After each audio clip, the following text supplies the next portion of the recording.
பார்க்கலாம். கை இது என்ன கை? நான் கேள்வி கேட்கிறேன், நீங்க பதில் சொல்லணும். எல்லா விடையுமே கையில தான் முடியும். ஆரம்பிக்கலாமா?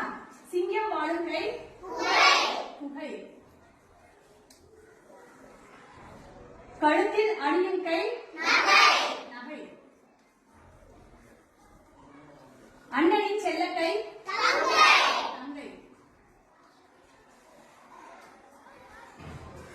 இரவில் உறங்க உதவும் கை படுக்கை. காலில் அணியும் கை சலங்கை.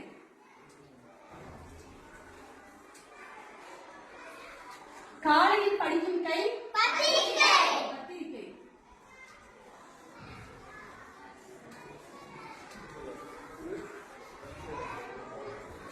தலையில் சூடும் கை மல்லிகை.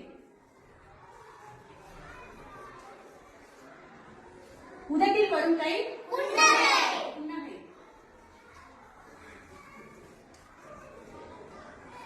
மயிலிடம்